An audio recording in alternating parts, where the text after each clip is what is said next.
Merhaba sevgili arkadaşlar, Bir Yumakla Gelenler YouTube kanalıma hoş geldiniz. Bugün sizlere bu önümde görmüş olduğunuz bandana modelinin yapımını anlatmaya çalışacağım. Şöyle bakın elimin üzerinde şöyle yakından bir görün. Çok şık, çok güzel ve bir o kadar da kolay bir model. Model sadece zincirlerden oluşuyor. O yüzden zincir çekmeyi bilen herkes bu modeli rahatlıkla yapabilir. Yeni başlayan arkadaşlarımız da kolaylıkla yapabilir arkadaşlar. Böyle akşamleyin televizyon karşısında oturup hemen örebileceğiniz, sonraki gün kullanabileceğiniz çok şık, şahane bir aksesuar. Biliyorsunuz son zamanlarda bandana modelleri oldukça yaygın ve moda olarak kullanılıyor. Ben de sizlere nacizane elimden geldiğince farklı modeller sunmaya, anlatmaya çalışıyorum elimden geldiğince. Bandanamız yetişkin modeldir. Şöyle ölçüleri bu kısım, şu düz kısım 53 santim, kenardan kenara 53 santim. Bu orta noktasından bu uç noktasına kadar da 28 santim. Eğer çocuk için yapacaksanız arkadaşlar daha hani burası 45 santim, burası bu uzunluğu 45 santim. Bu ortasının yüksekliği de 23-24 santim gibi yapabilirsiniz çocuklar için hazırlayacaksanız. Bandanamıza buradan başlıyoruz. Şu uç kısmından başlıyoruz. Daha sonrasında örerek yukarı doğru bu üçgen formu veriyoruz. En sonunda ütü yaparken elinizle form vererek ütüleyin arkadaşlar. Buharlı bir ütüyle ütüledim ve ütülenmiş halinin ölçüsü bu şekilde.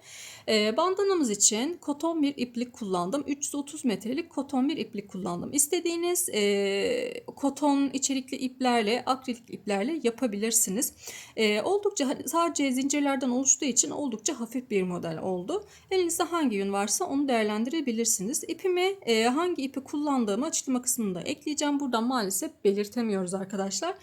Tığ olarak da ipime uygun 4 numara 2,5 milimlik bir tığ kullandım. Evet, malzemelerim bu şekilde. Şimdi isterseniz modelimizin yapımına geçelim. Geçmeden önce küçük bir hatırlatma yapmak istiyorum. Kanalıma abone olmayı, bildirimleri açmayı unutmayın. Yorumlarınızda destek olursanız çok sevinirim. Hepinize kolay gelsin. Evet arkadaşlar, bandanamızın yapımına başlıyoruz. Öncelikle 6 tane zincir çekerek başlıyoruz. Bu sabitleme zinciriydi. 1, 2, 3, 4, 5 ve 6. Şöyle yakınlaştıralım. Evet. 6 tane zincir çektim ve birinci zincirime, yani ilk çekmiş olduğumuz birinci zincirimize şöyle batıyorum. İçinden çıkarıyorum. Böyle küçük bir halka yapmış oluyorum burada. Şimdi 15 tane zincir çekiyorum. 2, 3.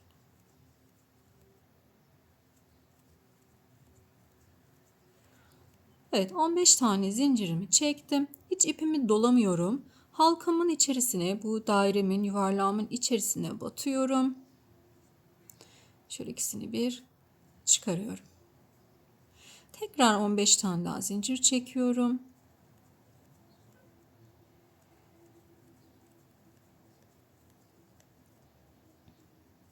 On beş zincir. Yine halkamın içerisine batıyorum. Bakın 2 tane böyle 15 zincirli halkamız oldu. Bunlar 5 tane olacaklar arkadaşlar. Yine 15 zincir çekiyorum.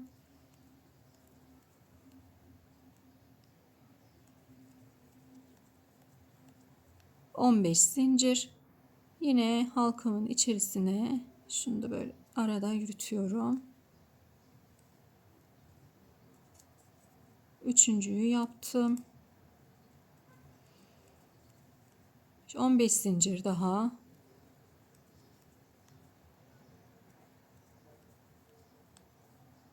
Evet, tekrar aynı halkamın içerisine batıyorum.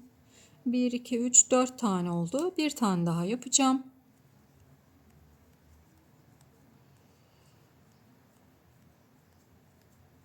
On beş. Tekrar halkamın içerisine battım. Evet, burada 5 tane böyle büyük halkalarım oldu arkadaşlar. Şimdi döndürüyorum. 7 tane zincir çekiyorum. 1, 2, 3, 4, 5, 6 ve 7 tane zincir çektim. Şimdi bu halkaların bakın şöyle tam orta noktasını buluyorum. Daha sonra zincirime göstereyim. Tam ortadaki zincirime, yani aslında 7. zincir olmuş olacak arkadaşlar. Şöyle tam şöyle bakın halkanın ortasındaki zincire tığımı batırıyorum. zincire ve içinden çıkardım. 15 tane zincir çekiyorum yine.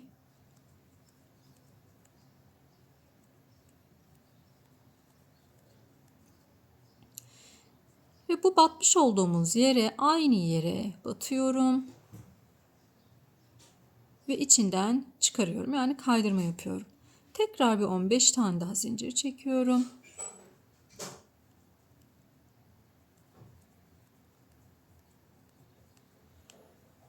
Evet. Yine aynı yere, bakın tekrar aynı yere bir tane daha kaydırma yapıyorum. Burada hep o zincirimizin içerisine aynı yere batıyoruz ve bir kaydırma yaptım. Şimdi burada 2 tane 15 zincirlik halkamız oluşmuş oldu.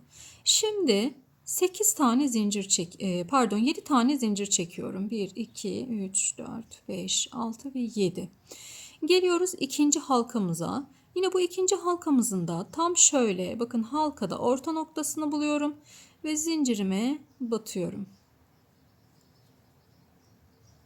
İçinden çıkardım. Yine 15 tane zincir çekiyorum.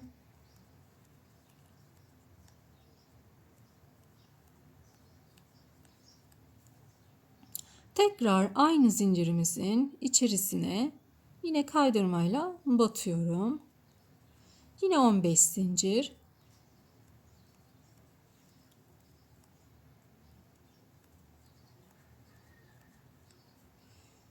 Evet, yine aynı yere kaydırmayla batıyorum.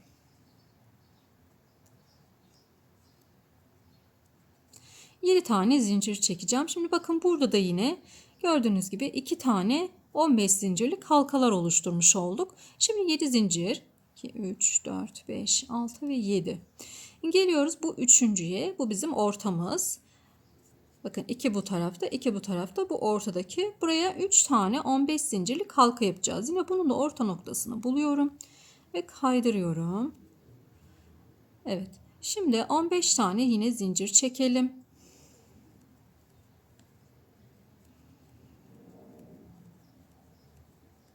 15 zincir. Aynı yere, aynı zincirimizin içerisine batıyorum ve kaydırıyorum. Tekrar 15 zincir çekiyorum.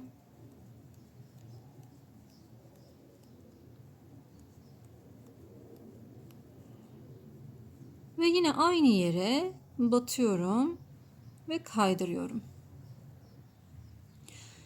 Burada yine 2 tane oldu. Şimdi bu orta noktamız olduğu için buraya 3 tane yapacağız demiştik. Tekrar 15 tane zincir çekiyorum.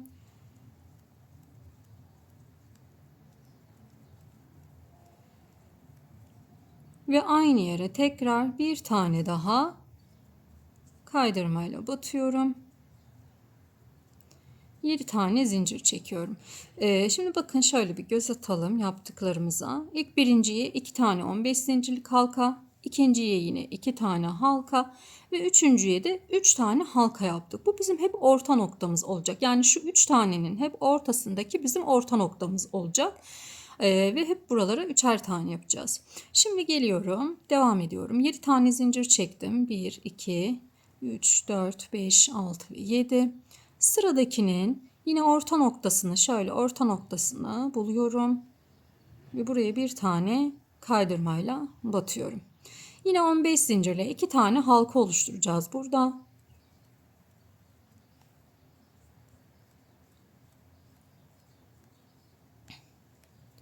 Hep 15 zincir ve 8 zincir olarak ilerliyoruz.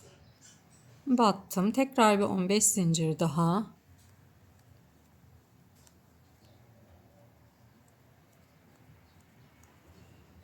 Tekrar aynı yere batıyorum ve kaydırdım. 8 zincir. Şimdi burada yine bakın 2 tane halkamız oldu. 7 zincir çekiyorum. 2, 3, 4, 5, 6 ve 7. Daha sonra yine bunun orta noktasını buluyorum ve kaydırıyorum. Şöyle tam orta noktasını bulalım. Şurada. Yine 15 zincir.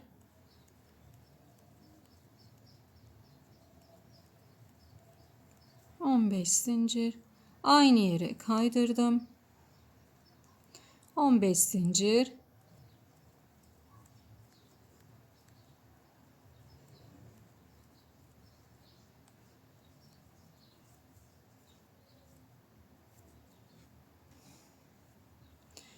Aynı yere tekrar kaydırarak batıyorum. Bakın şöyle koyalım. Bu şekilde sağda ikişer halkamız var. Ortada 3 halkamız var. Solda da yine ikişer halkamız var. Şimdi dönüşümüzü yapacağız. 7 tane zincir çekiyorum. Bir tane çekmiştim. Döndüm. 7 zincir. 2, 3, 4, 5, 6 ve 7. Hemen yine bakın bunun orta noktasındaki zincirime kaydırmayla batıyorum. Yine bunun üzerine 2 tane halka yapacağım. 15'er zincirlik 2 halka yapacağız. Yine 15 zincir çekiyoruz.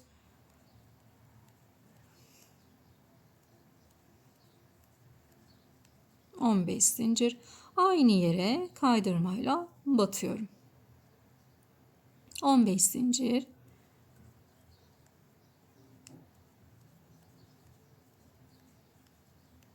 Tekrar aynı yere kaydırmayla batıyorum. Burada 2 tane halka oluşturmuş olduk.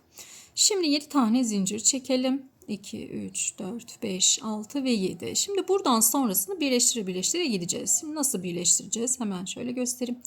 Bu halkayla bu halkayı birleştirerek ilerleyeceğiz. Bakın bunun orta noktasını buluyorum. Battım. Diğer halkamın şöyle göstereyim, buradaki bu diğer halkamın da yine orta noktasını buluyorum. Zincirime batıyorum.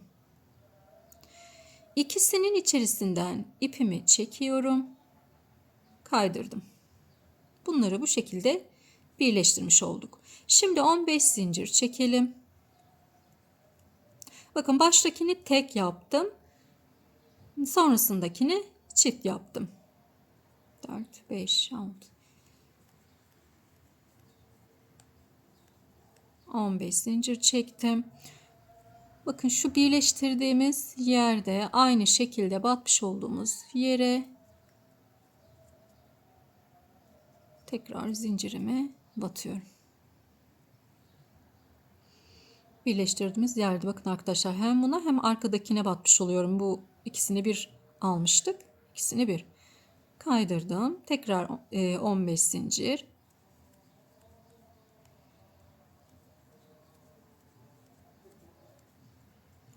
Zincir. Tekrar aynı yere batıyorum. Burada yine 2 tane halka oluşturmuş olduk. Şimdi geliyorum. Bakıyorum. Burada tekrar bir birleşim yapacağım. 2 halkayı birleştireceğim. Bu 3 tane halkamızın olduğu yere geliyoruz. Oradaki işlemimizi göstereceğim. Şimdi bakalım. 7 tane zincir çekelim. 2, 3, 4, 5, 6 ve 7. Öncelikle bunun orta noktasını buluyorum. Batıyorum. Daha sonrasında sıradaki halkamın orta noktasını buluyorum. Batıyorum. Ve ikisinin içerisinden kaydırarak çıkardım. 15 zincir çekelim.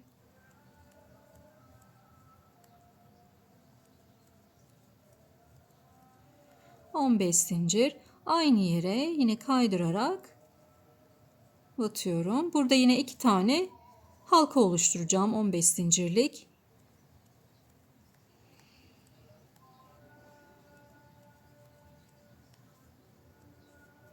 Tekrar aynı yere batıyorum. Evet. Şimdi bakın burada 3 tane halkamız vardı. Ne dedik? Burası bizim orta noktamız dedik. Yani şu ortasındaki halka bizim orta noktamız olacak ve bu orta noktalara her zaman 3'er tane halka oluşturacağız ve bunu birleştirmeyeceğiz. Şimdi 7 tane zincir çekiyorum. Bakın bunu tek alıyorum. Burası dediğim gibi neresi? 1, 2, 3 tane halkamın olduğu orta noktam. Bunu tek alacağım. Şöyle kaydırıyorum. Yine buna 15 zincirlik 3 tane halka yapacağım arkadaşlar. 15 zincir çekelim.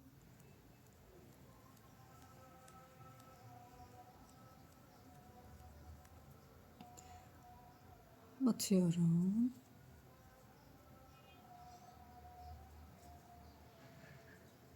Yine 15 zincir.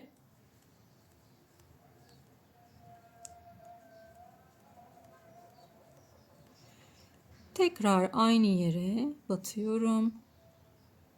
Kaydırdım. Yine bir 15 zincir daha.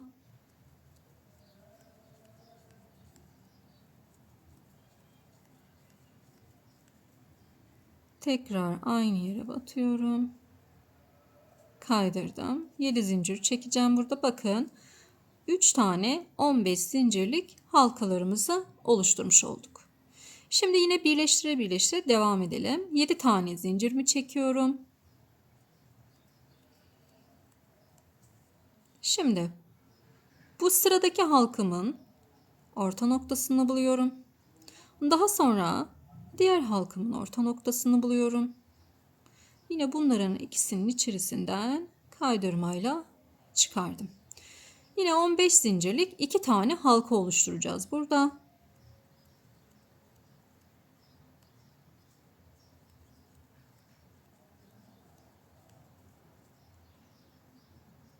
Aynı yere batıyorum.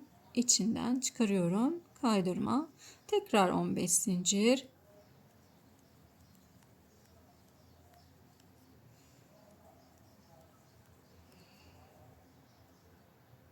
Tekrar aynı yere kaydırdım. Evet, 2 tane halkamızı oluşturduk yine burada. Yine 7 tane zincir çekelim. Evet, bu halkamın yine orta noktasını buluyorum. İçinden geçtim. Diğer halkamın, bakın sıradaki halkamın orta noktasını buluyorum. İçinden geçtim. İpimi ikisinin içerisinden alıyorum ve bir de bunun içine alıyorum. Sonda bir tane halkam kalacak arkadaşlar. Bunu da tek alacağız. Başlarken ilkini tek almıştık. Bunu da yine tek olarak alacağız. Şimdi bunu yapalım. Yine 15 zincirlik 2 halka oluşturalım buraya.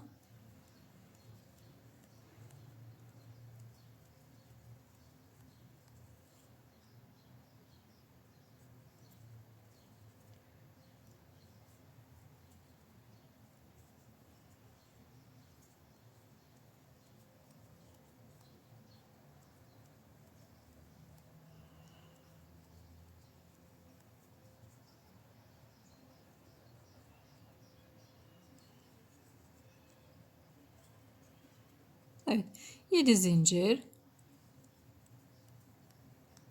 Bu sondakini de tek olarak alıyorum. Yine buna da 15 zincirlik 2 halka oluşturalım.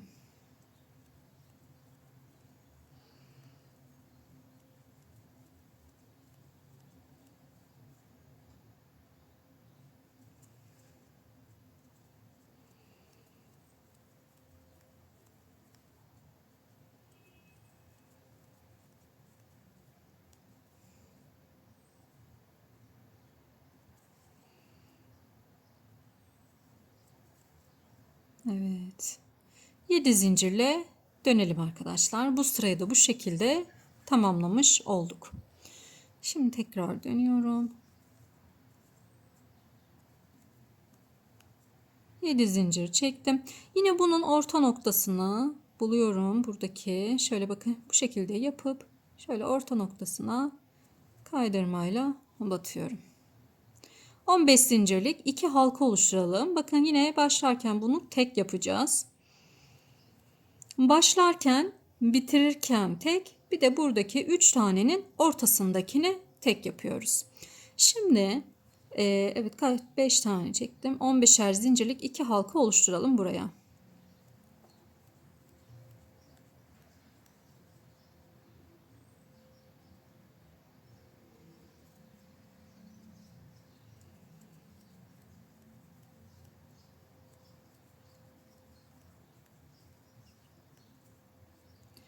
Yine sizlerle bu sırayı da paylaşayım. Sonra artık aynı şekilde hep devam edecek. Şimdi 7 zincir çekiyorum. 1, 2, 3, 4, 5, 6, 7. Geldik buraya, halkaları birleştireceğiz. Bu halkamızın orta noktasını buluyorum. Daha sonrasında diğer halkamın orta noktasını buluyorum. ve ikisinin içerisinden geçiriyorum. 15'er zincirlik 2 tane halka oluşturalım.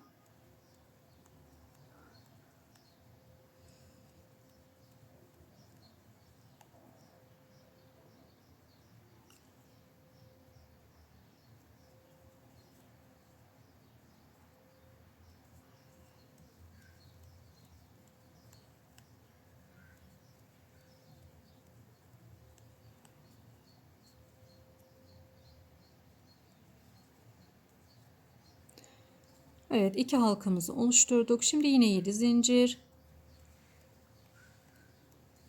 Geliyoruz buraya. Şimdi bu halkamın ortadaki zincirini aldım.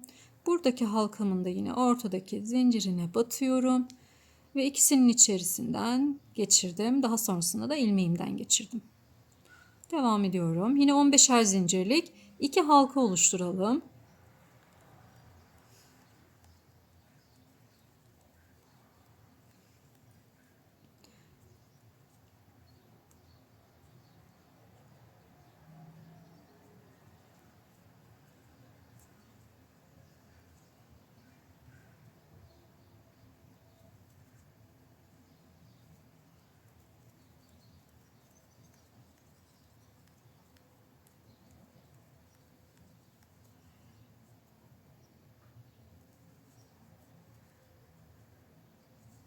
Evet, yine 7 zincir. Evet, şimdi bakıyorum. Buradakini alıyorum. Orta noktasından. Ve bakın ortadaki 3 halkalık yere geldim. Bunun da ilkini alıyorum.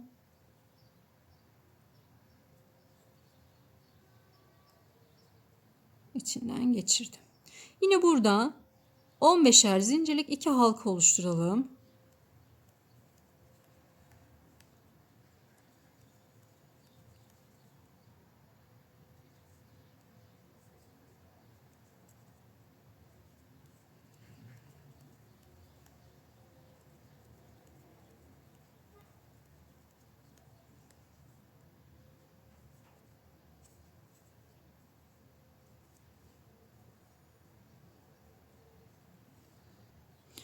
Orta noktaya geldik. Şu ortasındakini tek alacağız. 7 zincir.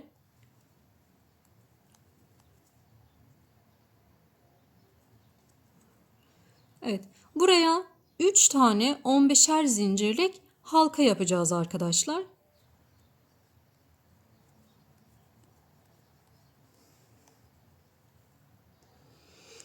Evet, bakın 1, 2, 3 tane 15'er zincirlik halka yaptım. Şimdi 7 zincir. Şimdi birleştire birleştire yine devam edeceğiz. Önce buradakinin orta noktasını buluyorum. Daha sonrasında diğer halkamın orta noktasını buluyorum. Ve içinden geçiriyorum arkadaşlar. 15'er zincirlik 2 halka oluşturalım.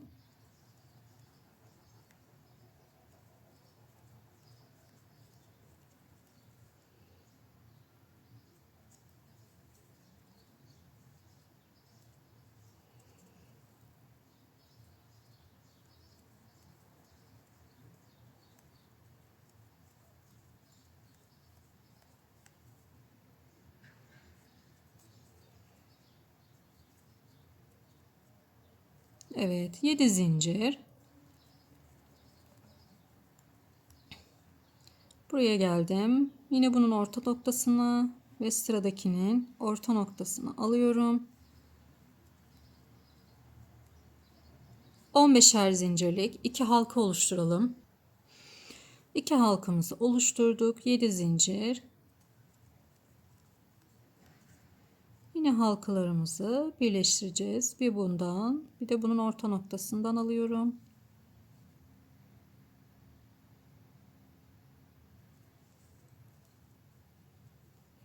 Yine 15'er zincirlik 2 halka.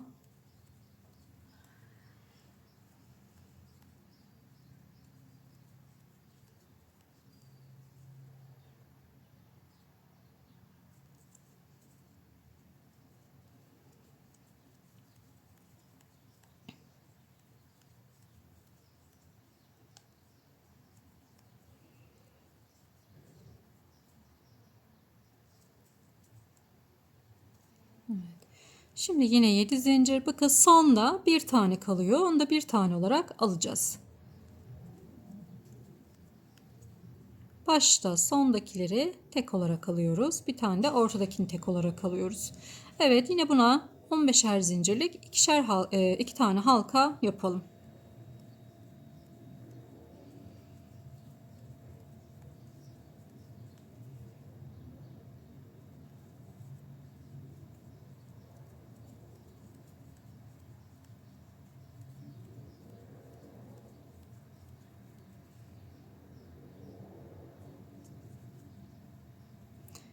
Geri dönüyorum. 7 zincir. Bunun yine orta noktasındaki zincire batıyorum. Kaydırıyorum. Ne demiştik? Baştakileri birer tane, diğerlerini ikişer tane birleştirerek alacağız. Şöyle bir koyalım. Bunu en sonunda buharlı bir ütü vereceğiz arkadaşlar. Ütüleyeceğiz. Şöyle. O zaman daha güzel şekil alacaktır. Şimdi bakın. Şimdi buradayım. Bunu tek olarak alacağım. Bu halkaların ikisini bir alacağım. Bu halkayla bunu da yine bir olarak alacağım. Bununla bunu bir olarak alacağım. Bununla bunu bir olarak alacağım. Ve daha sonrasında şöyle tığımı da çıkarayım. Geliyoruz orta noktaya. Bakın bu 3 tanenin olduğu orta noktaya geliyorum. Bu orta noktayı tek olarak alıyorum ve buraya 3 tane 15'er zincirlik halka oluşturuyorum. Daha sonrasında bu iki halkayı birleştiriyorum. Bu iki halkayı birleştiriyorum ve tepeleri de 15'er zincirlik iki halka olacak. Yine bu iki halkayı birleştiriyorum. Bu iki halkayı birleştiriyorum ve bunu yine tek olarak alıyorum. Tüm sıralarda aynı şekilde ilerleyeceğiz. Ben şimdi kaç santim yapacağım, kaç sıra ve kaç santim yapacağım. Sizler de yapın, ben de yapayım. En sonunda bakacağız arkadaşlar. Oraya kadar gelelim. Arkadaşlar bandanamı tamamladım. Şimdi bağcık ve bu uç kısmının sık iğnesine gideceğiz. Hem bağcıktan yapacağız hem de bu ön kısmını tamamen düzleyeceğiz. Ben buharlı bir ütü verdim. Ütüledim bandanamı. Sizler de ütüleyebilirsiniz. Ütülenmiş haliyle size ölçülerini de vereyim arkadaşlar. Şöyle. Öncelikle bu orta noktasını bir ölçelim. Şöyle orta noktası 28 santim. Uzunluk olarak da tam burası şöyle 53 santimde genişliğimiz var arkadaşlar bu kısmın. Şimdi bağcık kısmıyla devam edelim. Şöyle kenar kısmında şurada bir de alalım. Eğer çocuklar için yapacaksanız biraz daha az yapmanız gerekiyor. Yani ölçülerini ona göre ayarlamanız gerekiyor. Bu yetişkin boydur arkadaşlar. Evet, şimdi bakın en son kenar kısmında kalmıştık. Şöyle yaptık. Dönüşümüzü sağladık. Yani bu düz kenar kısmına doğru, bandanamızın bu uç kısmına doğru dönüşümüzü sağladık. Öncelikle bağcığımızı hazırlayacağız. Zincir çekelim. Yaklaşık 65 tane zincir çekeceğim. Evet, 65 zincirimizi çektik.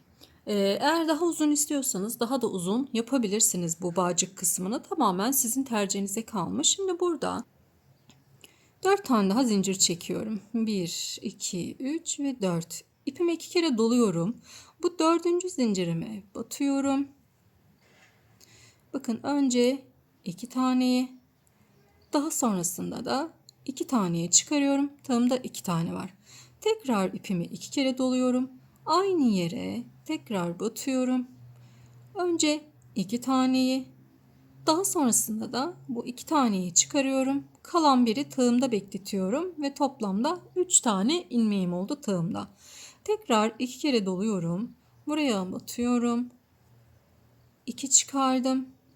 Tekrar bir iki daha çıkardım. Bir taneyi tığımda bıraktım ve 4 tane ilmeğim oldu. Hepsini tek seferde topladım. 4 tane zincir çekiyorum. Ve bu batmış olduğumuz yere tekrar batıyorum. Ve kaydırıyorum içinden. Evet, yine bir 4 tane daha zincir çekelim. 2, 3, 4. Yine 2 kere doluyorum. Aynı yere, bakın aynı yere şöyle göstereyim. Aynı yere tekrar batıyorum. 2 çıkardım. Tekrar 2 çıkardım. Tığımda 2 tane var. İpimi 2 kere doluyorum. Aynı yere tekrar batıyorum. 2 çıkardım, 2 çıkardım. Tığımda 3 tane var. 2 kere doluyorum. Aynı yere tekrar batıyorum. 2 çıkardım, 2 çıkardım. Tığımda 4 tane var. Hepsini tek seferde topladım. 1, 2, 3 ve 4 tane zincir çekerek yine aynı yere batıyorum ve kaydırıyorum. İsterseniz burada 5 tane de zincir çekebilirsiniz eğer zinciriniz az gelirse. Evet, şimdi şöyle bir tane de zincir çektim. Şimdi bu zincirimi aşağıya doğru kaydırarak ilerleyeceğim. Bakın burada bir yaprak oluşturmuş olduk. Şöyle kaydırmayla, isterseniz sık iğne de yapabilirsiniz. Şöyle kaydıra kaydıra aşağıya doğru gidiyorum. Tüm zincirin boyunca kaydırarak ilerleyeceğim. Şimdi zincirimizi tamamlayalım. Sonra gelelim.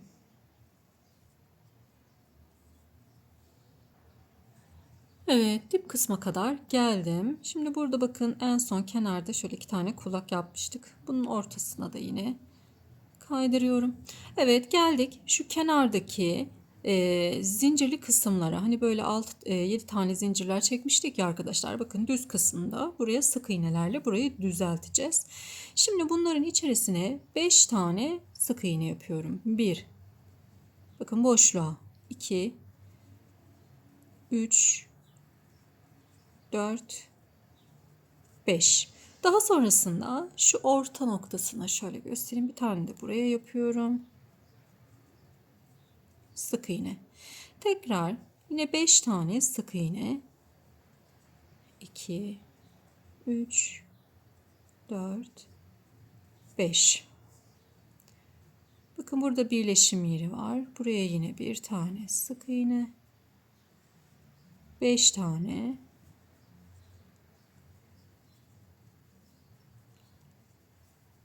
5. Bu birleşim yerine de bir tane. Şöyle bakın.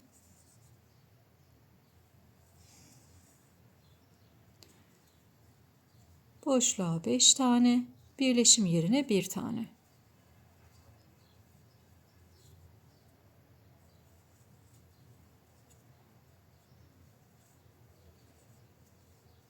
Kenara kadar gelelim.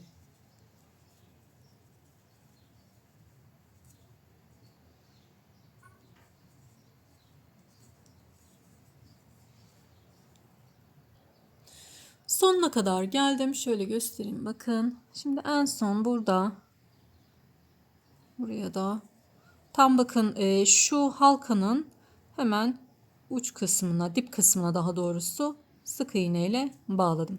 Şimdi bağcımızı yapalım yine. Bu tarafta 65 tane zincir çekmiştik. Yine aynı şekilde yapalım. Çekip gelelim. Şimdi 65 zincirimizi çektik. Daha sonrasında yine 1, 2, 3 ve 4 tane daha zincir çekiyorum. İpimi 2 kere doluyorum. 4. zincirime battım. 2 çıkardım. Tekrar 2 çıkardım. Tığımda 2 tane var. Yine ipimi 2 kere doluyorum. Aynı yere tekrar batıyorum. 2 çıkardım. 2 çıkardım. Tığımda 3 tane var.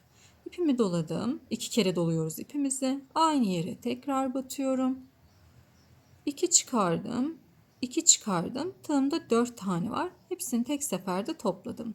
4 tane zincir çekiyorum. Ve hemen dibine kaydırıyorum.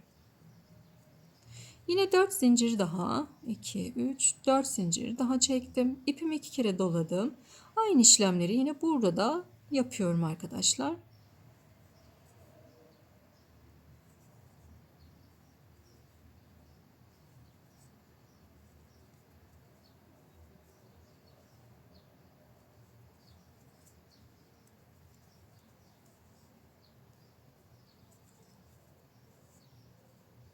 Evet, kaydırmayla indim. Şimdi bu zincirimizi yine kaydırmayla aşağıya doğru ineceğiz. Sonuna kadar, tam dip kısmına kadar gelelim arkadaşlar. Yine kaydırmayla diğeri gibi. Daha sonrasında geldikten sonra yine bakın burada şu en son sık iğnemizi yapmış olduğumuz yere kaydırmayla batacağım ve kaydırıp bir zincir çekip ipimi keseceğim arkadaşlar. Yapalım, son haliyle gelelim. Evet arkadaşlar, bandanamızın son hali bu şekilde. Kesinlikle çok şık, çok kolay bir model. Başınıza taktığında çok güzel duracak. Herkes nereden aldın veya nasıl yaptın diye soracak, tarif isteyecektir eminim. Bunu hemen dediğim gibi bir akşamda oturup yapıp sonraki gün plaja giderken örebileceğiniz çok basit bir model. İnşallah güzel bir şekilde anlatmaya çalıştım. İnşallah anlayabilmişsinizdir arkadaşlar. Ama takıldığınız, yapamadığınız bir yer olursa mutlaka yorumlarda sorun. Elimden geldiğince yardımcı olmaya çalışırım. İzlediğiniz için teşekkür ediyorum. Kanalıma abone olmayı, bildirimleri açmayı unutmayın. Hepinize sağlıklı günler dilerim.